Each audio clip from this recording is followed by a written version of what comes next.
When day comes, we ask ourselves, when can we find light in this never-ending shade? The loss we carry, the sea we must wade. We've braved the belly of the beast. We've learned that quiet isn't always peace, and the norms and notions of what just isn't always just us. And yet, the dawn is ours before we knew it. Somehow we do it.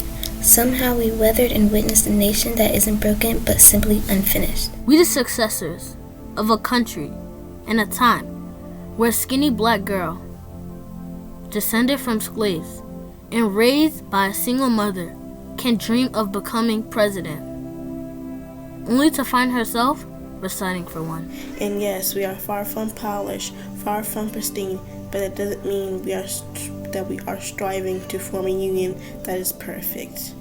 We are striving to forge our union with purpose, to compose a country committed to all cultures, colors, characters, and conditions of man. And so, we lift our gaze, not to what stands between us, but what stands before us. We close the divide because we know to put our future first, we must first put our differences aside. We lay down our arms so we can reach out our arms to one another. We seek harm to none and harmony for all. Let the globe, if nothing else, say this is true. That even as we grieved, we grew. That even as we hurt, we hoped. That even as we tired, we tried. That we'll forever be tied together, victorious. Not because we will never again know defeat, but because we will never again sow division. Scripture tells us to envision that everyone shall sit under their own vine and fig tree, and no one shall make them afraid. If we're to live up to our own time, then victory won't lie in the blade, but in all the bridges we made. That is the promise. To Glade. The hill we climb. If only we dare it. Because being American is more than a pride we inherit. It's the past we step into and how we repair it. We've seen a forest that would shatter our nation rather than share it, would destroy a country if it meant delaying democracy. And this very effort nearly succeeded.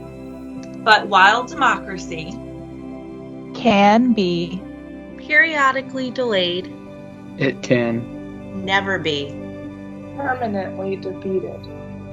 In this truth, in this faith, we trust.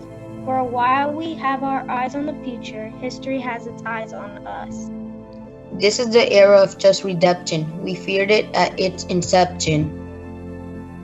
We did not feel prepared to be the heirs of such a terrifying hour, but within it, we found the power to author a new chapter, to offer hope and laughter to ourselves. So, while once we asked, how could we possibly prevail over catastrophe?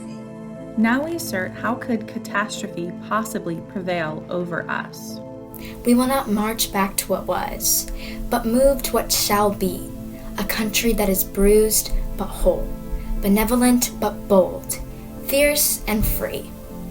We will not be turned around or interrupted by intimidation because we know our inaction and inertia be the inheritance of the next generation. Our blunders become their burdens, but one thing is for certain, if we merge mercy with might and might with right, then love becomes our legacy and change our children's birthright. So let us leave behind a country better than one we were left. With every breath from my bronze-powdered chest, we'll raise this wondered world into a wondrous one. We will rise from the golden hills of the west. We will rise from the windswept northeast, where our forefathers first realized revolution. We will rise from the lake-rimmed cities of the Midwestern states. We will rise from the sun-baked south. We will rebuild, reconcile, and recover in every known nook of our nation, in every corner called our country. Our people, diverse and beautiful, will emerge, battered and beautiful. When day comes, we step out of the shade, a flame and unafraid, the new dawn blooms as we forget. For there is always light. If only we're brave enough to see it. If only we're brave enough to be it.